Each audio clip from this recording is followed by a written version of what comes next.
This is my first take at a violence or graphic thing, this thing. Though I'm not a fan of, if there's a choice between Shiva and Ksharakshana, I was more a man of Ksharakshana. But given that, this is my take on violence and this thing.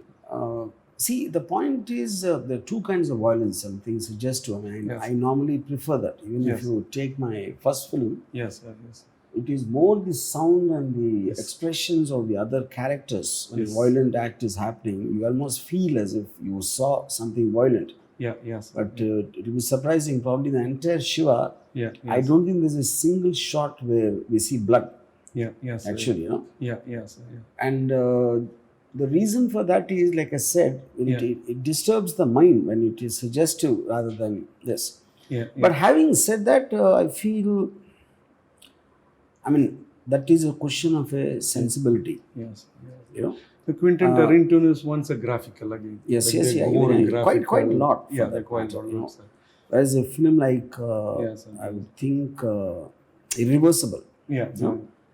That is so much of violence, and I think it wouldn't have worked without that, because in the context of the film, probably it's the most violent film I've seen.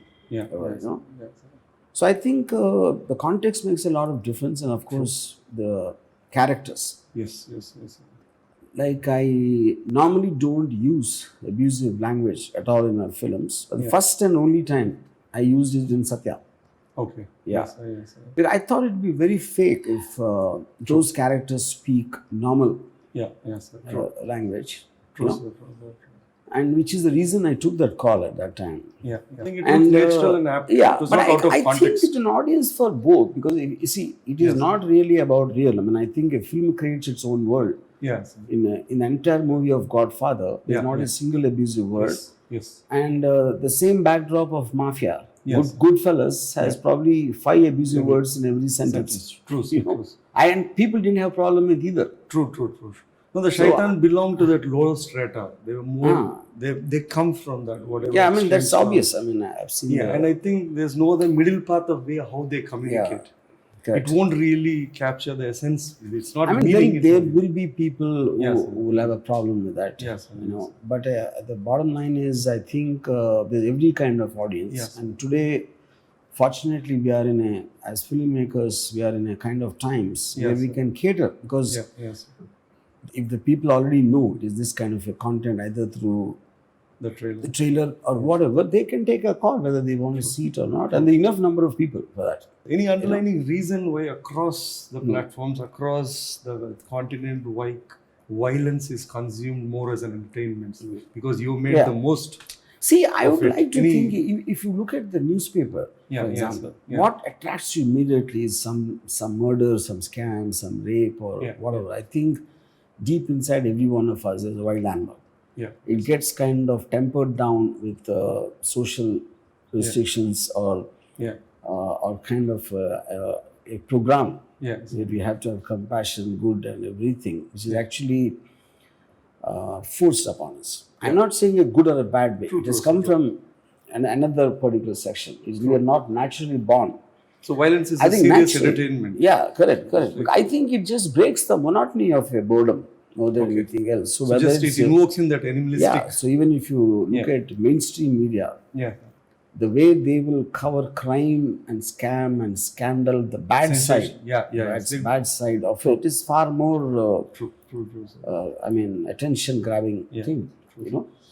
So when people used to tell me I make violent films, and I say that that's because most of my ideas come from real life. Real life has a lot of violence, and we know about Hitler much more than what some peace Nobel Prize winner for peace. Nobel Prize winner for peace. I challenge you to tell one person's name in the last whatever years. Because peace is boring. I think that's the whole point. And drama comes from conflict. And in conflict, the upper limit is violence. I approach it mostly through characters, actually, and the intent of the killing rather than the violence by itself. It's like one of my favorite moments is in Company. When Ajay Devgan's character takes a decision to take someone out. And the way he puts the gun under his arm and shoots in his heart behind, that is almost like a doctor giving an injection. That is actually brief I gave Ajay when I shot that. Okay. Because he doesn't have any problem with him. He's not emotionally upset. He's not taking revenge. He's just a problem. A problem to be removed, you never use violence. But true. I mean anger. True. But that's where it becomes so cold-blooded. True. It's contrasting to Shaitan is the same thing. So why you see a woman, mother go place a kattipida veti kottadamu. This is personal vengeance. Yeah. See, that is coming from emotion. Emotion. Yeah, emotional disturbance, you know. Well, like the line when diplomacy fails, war begins. That's the whole point. The first point is you like to sort it out. And then when that doesn't work, you can't control your anger. True. And anger also comes from righteousness. So there's a difference between organized crime and spur of the moment crime. True. So because again, crime is not crime is a legal word. So many times why it happens can have a moral righteousness to it. You know, which is when you empathize with characters, even if they do a violent act like killing someone or whatever. You know. Yes. The theme what we have for this is what you call crime, they call survival. So it is something. Do you think the larger part of the society has some responsibility in why criminals are born or crime happening? It can't be something that, yes, not to justify the criminals or glorify. They have their own. See, that's the point. When I asked a police officer this question, yes. If you connect to the morality of the aspect of crime, to give an example, if someone stole money from his from a boss, that's a crime, and you want to catch him and whatever you'll do. Yes. But if the need for why he did it had a certain moral strength to it. It was because the guy was probably not paying his salary much. True. Or his urgent need, some family member or whatever. Would that affect you? So his answer was very interesting. He told me it's not possible for the police department to function if you go beyond what is written as a crime. True. So we cannot afford to go into the emotional aspect of why the crime was committed unless on a personal interest. So you need a lot of time for that, which is not what we have. So it will be an open and shut case as long as evidence is there. They're not going to go into that. You know? So, and the reason for crime, I believe one is an uncontrollable emotion. Which results in a violent action. Second is a necessity. That it has to be done because of it is related to some other problem. For example, the existence of a person can be a problem. So survival and circumstances is what drives. Survival is also one cause, but circumstances. I think, more circumstances and necessity. Is a major cause because a person's existence is a problem sometimes. Which is what comes under premeditated killings. You thought about it, you made a plan because you have no other choice but to get him out of your life, him or her out of your life. No, but you've done so many. You looked up on a lot of criminals and crime stories. So do you look at it like they've been part of a victim of the society? Like when I was seeing Mindhunter. It was across the board. Most of them were abused as kids. They had single parents. Economically, I'm not sure I subscribe with that. See, the number of people who are abused, I think is a far bigger. And serial killers are a rarity. They're not like all over the place. And there will be a lot of underlying content. I think it eventually comes to choice or the having an urge. Okay. Uncontrollable urge. No, I remember in my college days when this one of my friends, it's quite a well-built guy. We were going for a walk near Krishna River. Somewhere in an isolated place, he suddenly out of the blue said, I just feel like killing, he said. That's such an there was no cause for that and nothing. He just had an urge. And I would like to believe that he meant it at that time. So maybe people might fantasize. True. చంపేస్తుంటే బాగుండేది చంపేయాలి అని మనకు ఒక emotion వస్తుంది but you don't act it out True. True. It is just for that one spur of the moment. You have that urge. Yeah. And then it kind of quells down. Yeah.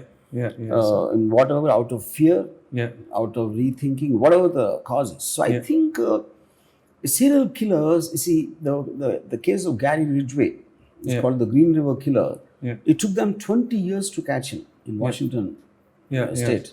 You know? Oh, God. And when he was finally caught, the most surprised person was his wife.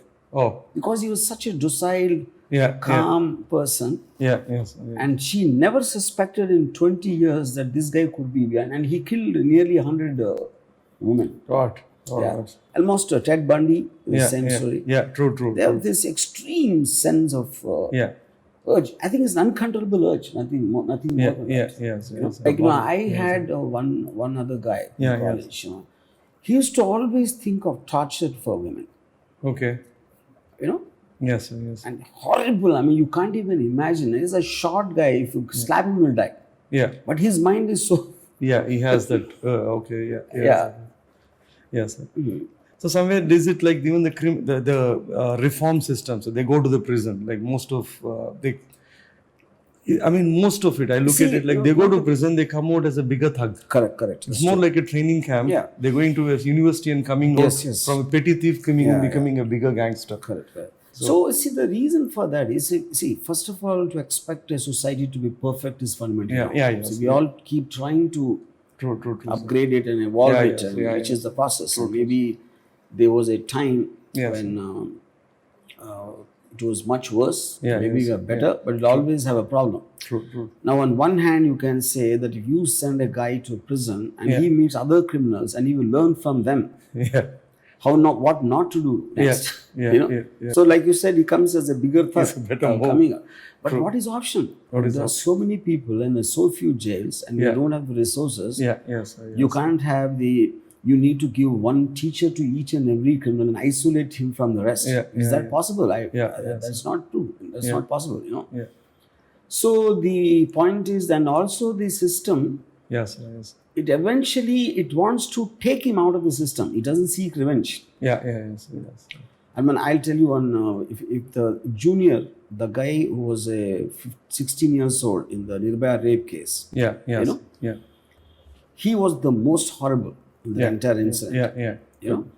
And now because he's a minor, they just kept him for 3 years in a school. True. Reform school. Yes. And he had a separate thing because he was deemed dangerous. And outside he used to sleep on the footpath before this incident. And now they gave him a room and a fan and everything because that is being humane treatment to a child. True. Now he came out and nobody knows where he is. Even the media forgot. Even the society forgot because we all react on that particular moment. True, sir.